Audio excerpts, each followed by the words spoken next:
Ito, soundcheck muna natin guys. Austin Racing copy.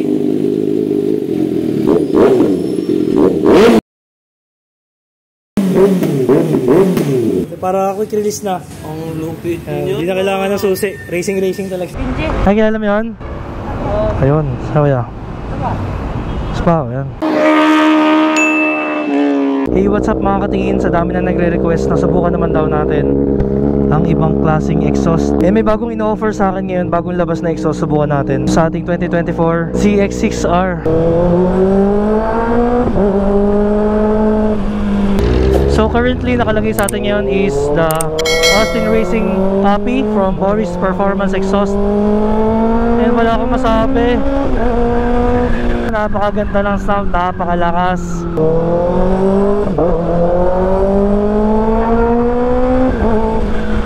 So medyo ginabi tayo kasi nag-alaga pa tayo ng baby and biglaan na tayo nagkaroon ng konting free time. May riding kasi kami bukas, so right away matitesting ko siya.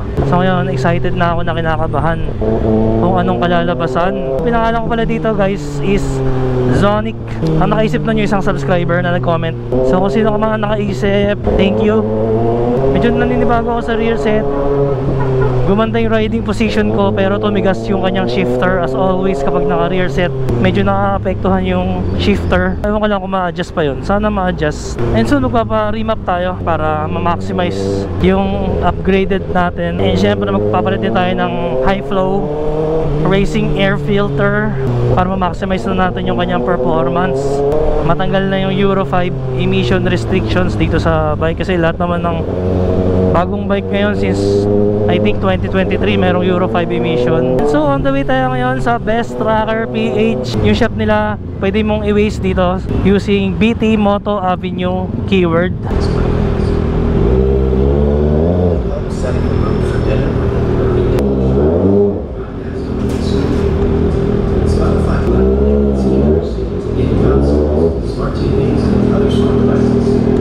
Boss Eric, evening. So ito na guys, papili na tayo dito ng magustuhan natin na canister. Ito yung existing nya. So ito, soundcheck muna natin guys yung existing natin na exhaust, Austin Racing copy. So ito medyo nag-gold siya kapag uminit. So medyo weird lang pero maganda yung tunog, napakaganda ng tunog nyan. Pero gusto natin subukan yung ibang exhaust eh. So ito yung soundcheck nyan.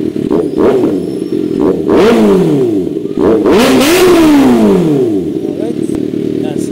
Susubukan naman natin yung original 99 Racing. Let's go. Dito tayo sa Best Tracker sa BT Moto Avenue. Ito na yung pinaka-latest nila na produkto ngayon, yung original 99 Racing. So ito yung mga available ngayon na mufflers. So ito yung napili natin. Ang pangalan nito guys ay R99 Carbon. So full carbon siya. Tapos stainless yung kanyang tip. Ito yung kanyang inlet. So, size nito is 51mm. So, dito meron tayong weighing scale. Alamin natin yung kanyang weight. Unahin muna natin yung existing dito na malaki. So, ito yung C4 Pro na tinatawag. Ito yung nakalakabit ngayon sa ating Aerox version 2. Para may comparison lang tayo.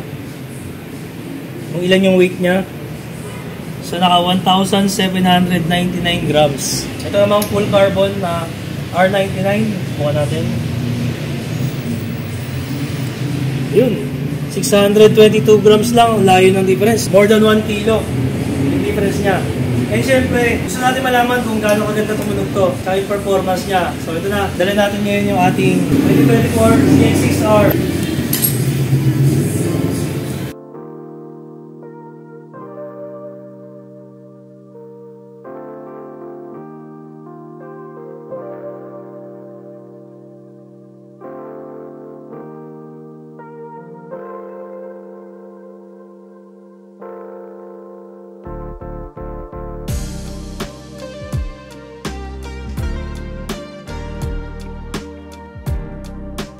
So ito na guys, soundcheck na natin. Curious din ako malaman kung ano ba yung tunog nitong original 99 Racing. Ang model nito R99 Carbon. Ayun. Tama yung hinala ko. Hindi siya ganun kaingay dahil yung tip niya 51. So kung ayaw nyo ng sobrang bulahaw,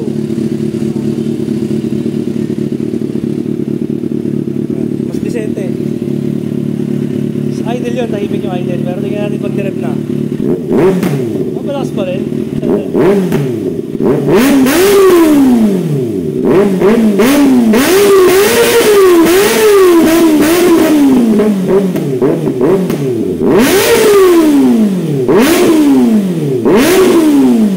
Ayos. So, ganda, mas bombo, hindi masakit sa tenga. Hindi kaya nakita makati sa tenga ngayon, mas swabe. Malaki pa rin yung tunog bombo. Yun. Grabe guys. Ganda, ang ganda. Yun, dito lang yan, original 99 Racing sa GT Moto Avenue guys. So ito guys, palitan na rin natin tong quick release gas cap.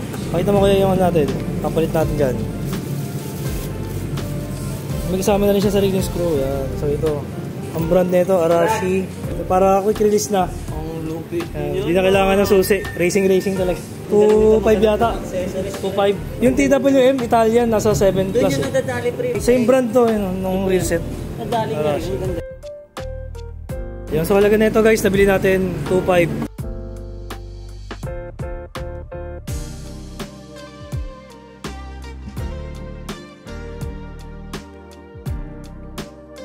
Kaya pinili ko black para ano, hindi ano sa mga bata. Ba matuwa yung mga bata eh. Kunin eh. Pasok natin para iniwan. Nice, napakaganda. Shopee Racing.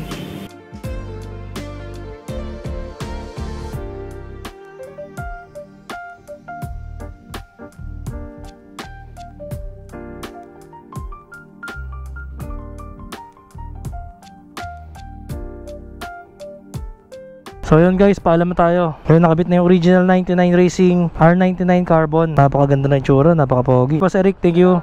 Thank you. Swabing-swabe lang yung exhaust. Yeah, thank you.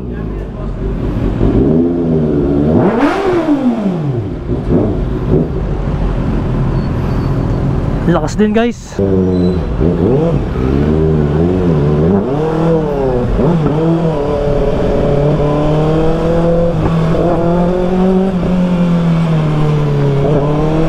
Bumuo yung tunog guys.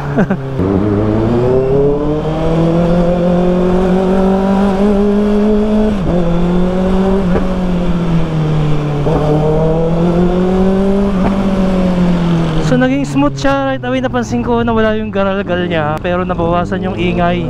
On low RPM, pero sa high RPM malakas pa rin naman siya sa high RPM. Kaya yung kagandahan nun, nagkaroon siya ng dual sound. Tolerable siya, di kagaya nung una. Napakaingay kahit anong RPM, kahit na cold start. Minor lang, napakaingay pa rin eh. Tahimik na ng minor niya oh. So mamaya malalaman natin yung sound quality niya sa high RPM pag binibirit na. Ayan, sa ngayon napaka-traffic kasi. Naging bassy siya na decente eh. Pero maingay pa rin no?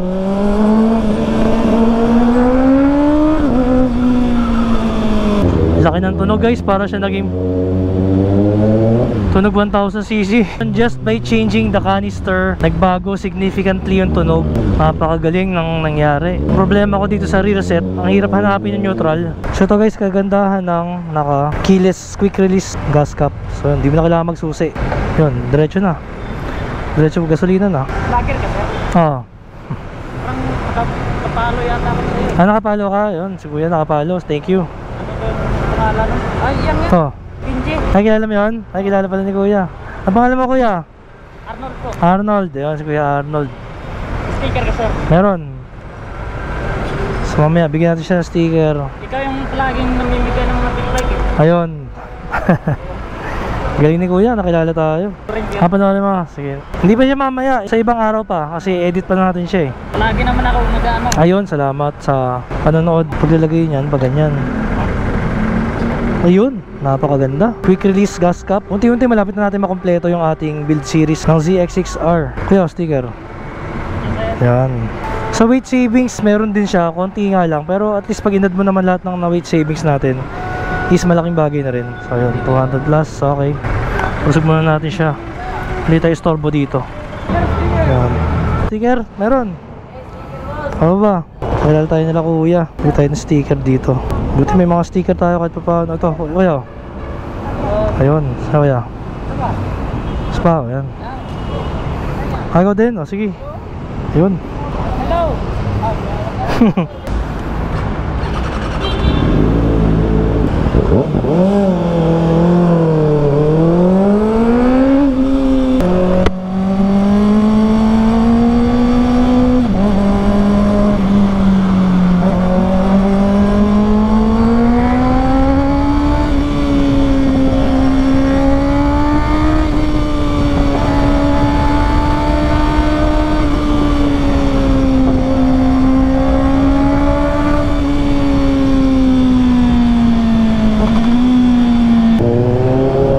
Nabibigla ako sa kanyang torque.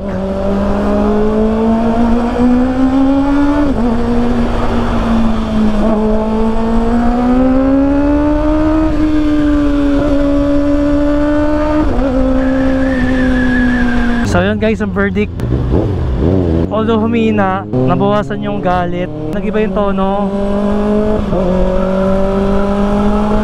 pero mas naging suabe, mas naging solid. So depende kayo, ano masasabi nyo? Ano man mas gusto nyo? Yung kanina, yung before, yung Austin Racing copy by Morris Performance Exhaust, o itong current natin, itong original 99 Racing na R99 Carbon. So comment down below kung alin nagustuhan nyo. So next time try tayo ng iba pang exhaust.